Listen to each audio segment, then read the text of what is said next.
Selamat datang di Perantara, program persembahan Kantor Berita Antara yang menjadi perantara Anda dengan runutan cerita sebenarnya. Bersama saya, Suci Nurhaliza.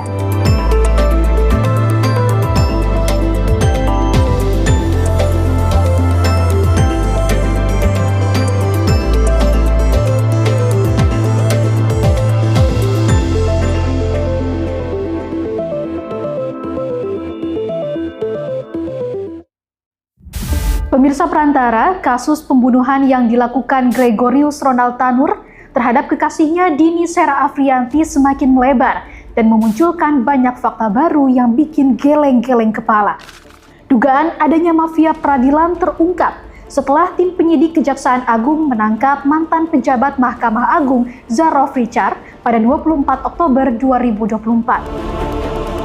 Terungkapnya dugaan maklar kasus DMA ini berawal dari vonis bebas Ronald Tanur, anak bekas anggota DPR RI Edward Tanur yang menganiaya kekasihnya hingga tewas. Vonis janggal itu membuat Kejagung turun tangan dengan melakukan operasi tangkap tangan terhadap 3 hakim PN Surabaya yang menangani sidang Ronald Tanur. Ketiga hakim yang ditangkap yakni Erin Tuah Damanik selaku hakim ketua, Mangapul dan Heru Hanindyo sebagai hakim anggota. Ketiganya dianggap terbukti menerima suap dari pengacara Ronald Tanur, Lisa Rahmat yang juga ditangkap. Namun rupanya, upaya suap yang dilakukan oleh pihak Ronald Tanur tak berhenti di pengadilan tingkat pertama, pemirsa. Pada tingkat kasasi, pihak Ronald Tanur juga berupaya menyuap Hakim Agung lewat Zarof Richard sebagai maklarnya. Direktur Penyidikan Jaksa Agung Muda Pidana Khusus Abdul Kohar mengatakan, Lisa menghubungi Zarof untuk membantu mengurus perkara di MA dan telah menyiapkan uang 5 miliar rupiah untuk 3 hakim agung yang mengadili perkara kasasi penganiayaan Ronald Tanur. Atas bantuan ini, Lisa memberi fee kepada Zarof sebesar 1 miliar rupiah. Penyidik Kejaksaan Agung bergerak cepat menangkap dan menggeledah tempat penginap Zarof di Bali dan rumahnya di kawasan Senayan, Jakarta Pusat. Dalam operasi senyap itu, mereka menemukan uang tunai senilai hampir 1 triliun rupiah. Di antaranya merupakan berbentuk valuta asing yakni 74.494.427 dolar Singapura, 1.897.362 dolar Amerika Serikat, 71.200 euro, 483.320 dolar Hong Kong, dan 5.725.075.000 rupiah. Selain itu, penyidik juga menyita 51 kg emas antam. Temuan itu pun membuat penyidik terkejut karena jumlahnya jauh lebih besar dari uang suap yang diberikan pengacara Ronald Tanur. Jumlah ini juga lebih besar dari laporan harta kekayaan penyelenggara negara Zarof yang dilaporkan pada 2022, yakni 51 miliar rupiah. Dengan nominal fantastis tersebut, pemirsa pun penasaran siapa sih sebenarnya Zarof Richard? Zarof Richard tercatat pensiun dari MA sejak tahun 2022.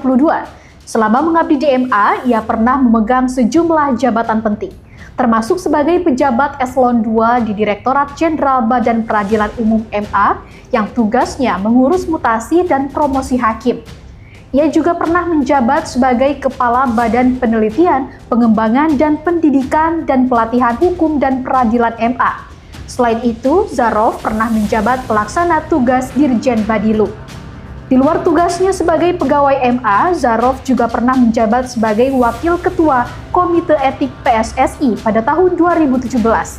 Terbaru, ia turut terlibat sebagai produser film Sang Pengadil, sebuah film bertema anti korupsi yang baru saja dirilis pada 24 Oktober 2024 di berbagai bioskop di Indonesia.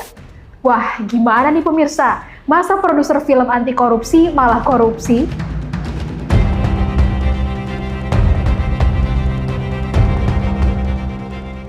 Kini Kejaksaan Agung telah menetapkan Zarof Richard sebagai tersangka dugaan suap penanganan kasasi Ronald Tanur.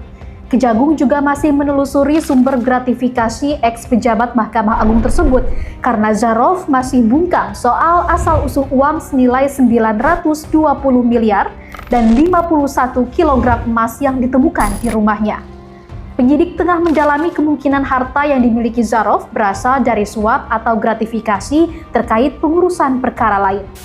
Adapun dana sebesar 920 miliar rupiah yang ditemukan dalam kasus Zarov ini disebut-sebut telah terkumpul sejak tahun 2012. Hal ini mengindikasikan kemungkinan praktik korupsi yang telah berlangsung lama. Penyidik Kejagung berencana terus mendalami asal-usul dan penggunaan dana tersebut, serta kemungkinan keterlibatan pihak lain. Di sisi lain, Mahkamah Agung telah membatalkan putusan bebas terdakwa Ronald Tanur di Pengadilan Negeri Surabaya. Lewat kasasi, MA menghukum Ronald Tanur dengan pidana penjara selama 5 tahun. Keputusan pidana hanya 5 tahun ini disayangkan Kepala Kejaksaan Tinggi Jawa Timur. Saat ini anak ex-anggota DPR RI fraksi PKB itu sudah dijebloskan ke Rutan Medaeng kelas 1 Surabaya. Untuk Hakim Erin Tuah Damanik, Mangapul, dan Heru Hanindyo selaku tersangka penerima suap juga dalam proses peradilan bersama tersangka Lisa Rahmat, pengacara Ronald Tanur selaku pemberi suap. Pemirsa, itu dia perantara untuk episode kali ini. Anda bisa menyaksikan tayangan ini di saluran News TV, kanal YouTube Antara TV Indonesia dan antaranews.com. Terima kasih telah menyaksikan, saya Suci Nurhaliza pamit undur diri. Sampai jumpa.